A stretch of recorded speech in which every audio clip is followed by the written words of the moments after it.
Cifrador de bloque con cuádruple algoritmos de cifrado basados en generadores de números binarios pseudo aleatorios.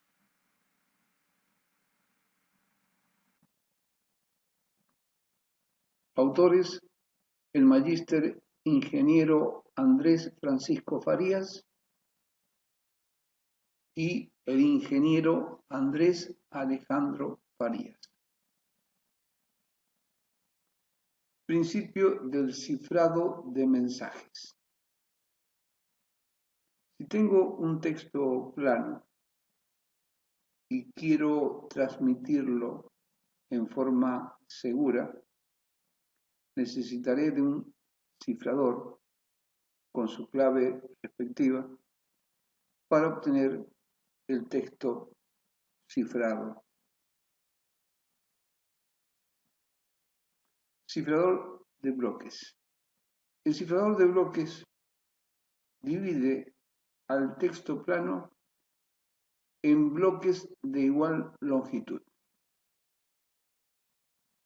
Cada uno de estos bloques es sometido individualmente a un proceso de cifrado para obtener otros tantos bloques de texto cifrado.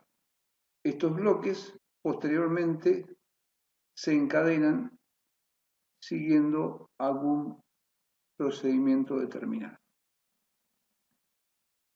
Cifrador de bloque diseñado sobre una red de Feistel. Componentes de la red de Feistel.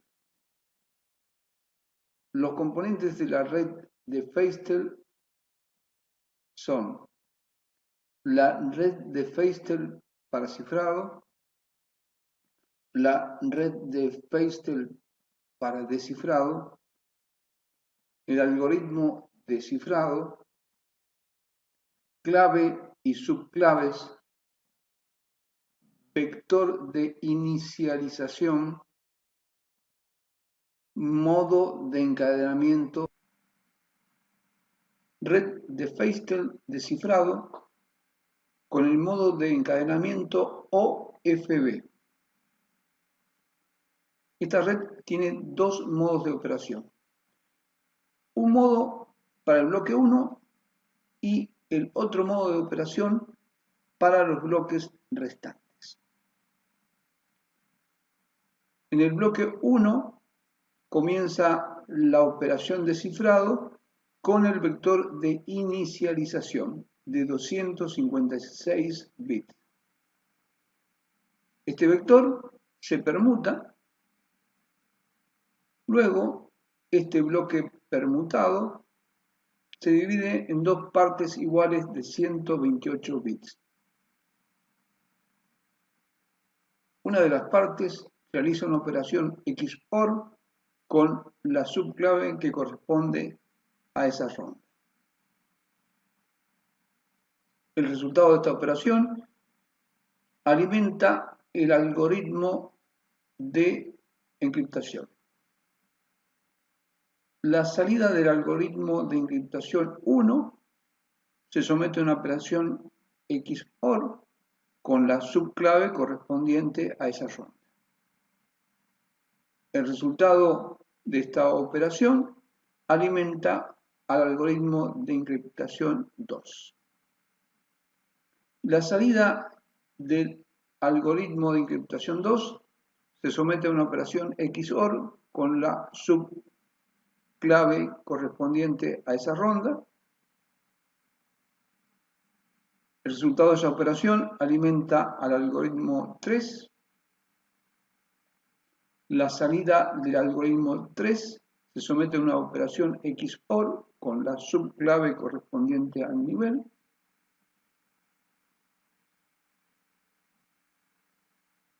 El resultado de esa operación alimenta al último algoritmo de encriptación. El resultado de esa operación se somete a una operación XOR con la otra parte del bloque permutado.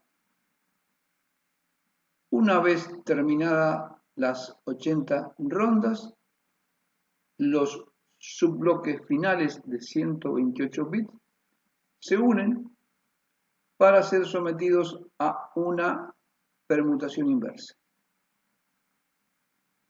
El resultado de esta operación se somete a una operación XOR con el bloque de texto plano. Y el resultado de esta operación es el bloque de texto cifrado.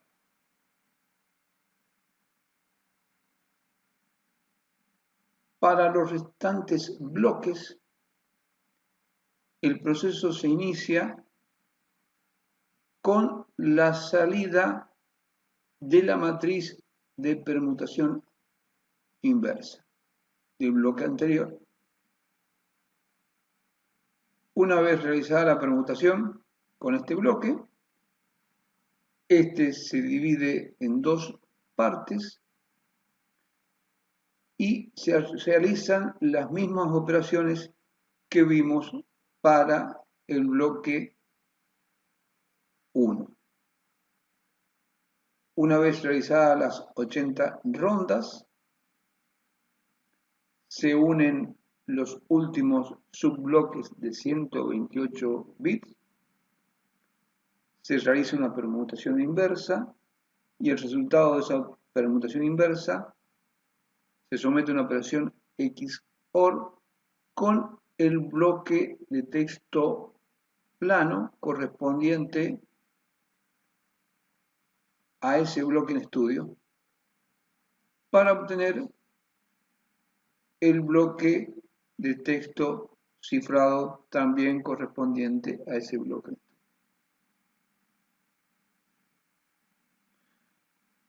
Red de Feistel de descifrado con el modo de encadenamiento OFB. Esta red de descifrado también tiene dos modos de operación. Una que corresponde al bloque 1 y otra que corresponde a los restantes bloques. La operación se inicia con el vector de inicialización de 256 bits, se realiza la permutación inicial y aquí la operación de las rondas que son 80, es exactamente igual que la red de Feistel descifrado para el bloque 1 que vimos recién.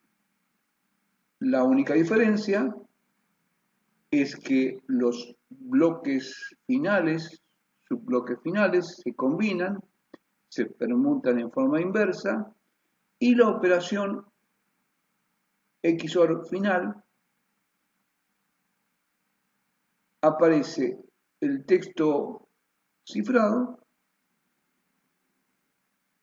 el resultado de la permutación inversa del bloque anterior, el que es permutado y sometido a 80 rondas de la misma manera que vimos en el caso de la red de Feistel de cifrado.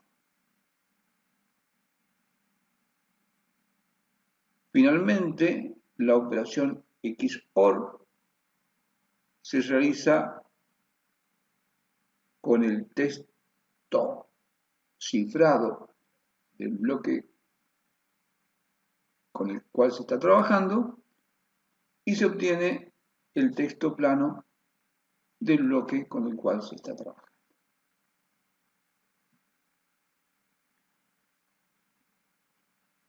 Clave y subclaves.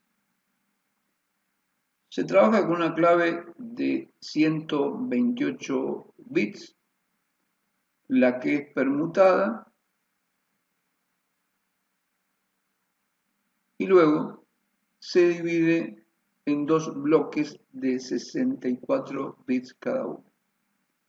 Estos bloques sufren corrimientos.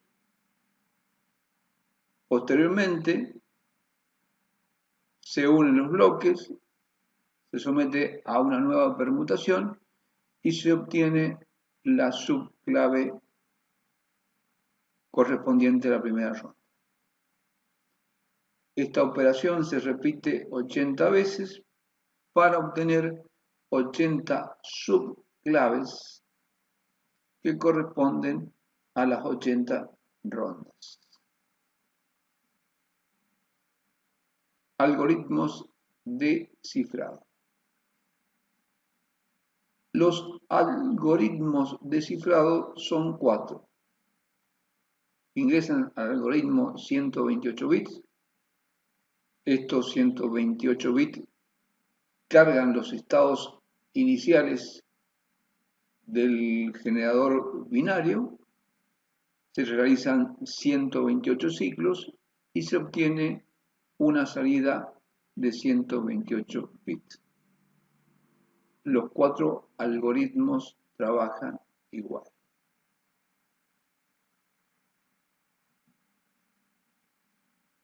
Funciones booleanas aceptadas.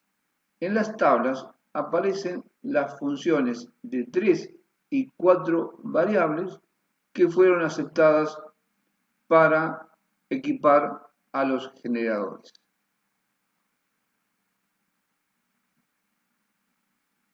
Generador de números binarios pseudo aleatorios.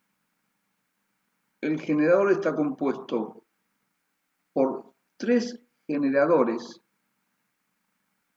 que se combinan mediante el uso de 2 funciones booleanas. Una de 3 variables y la otra de 4 variables.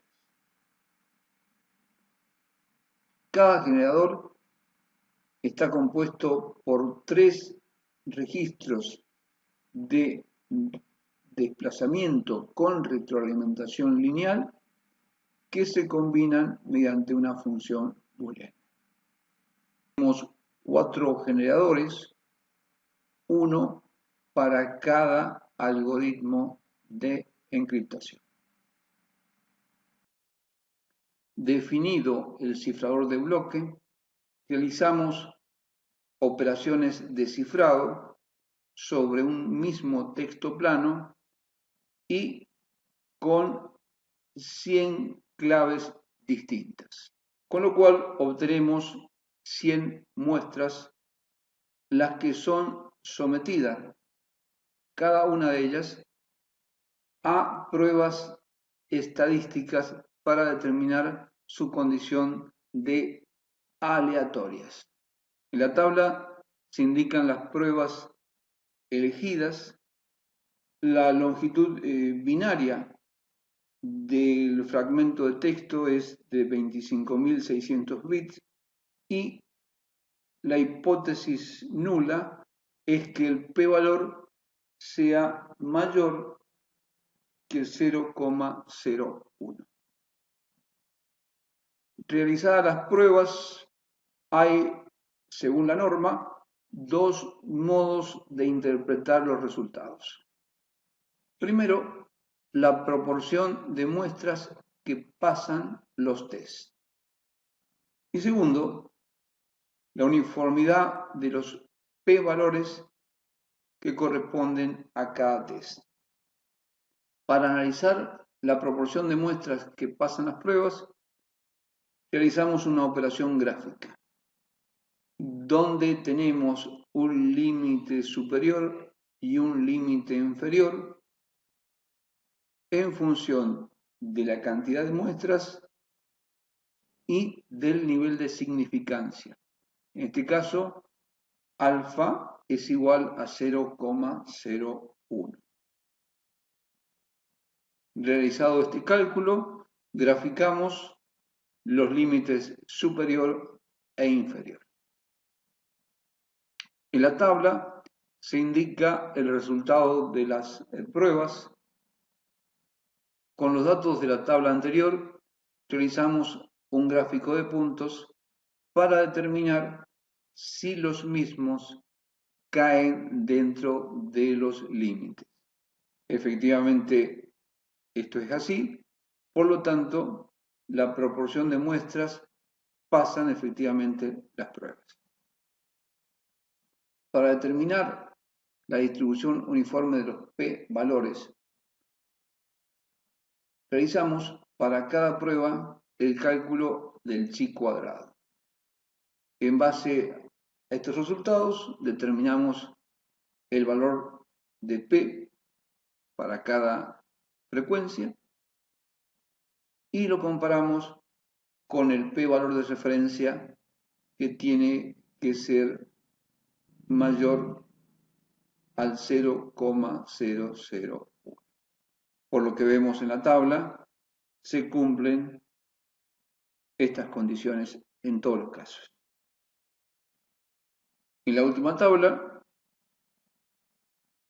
hacemos el análisis final, donde indicamos que en los dos métodos las pruebas se superan con facilidad.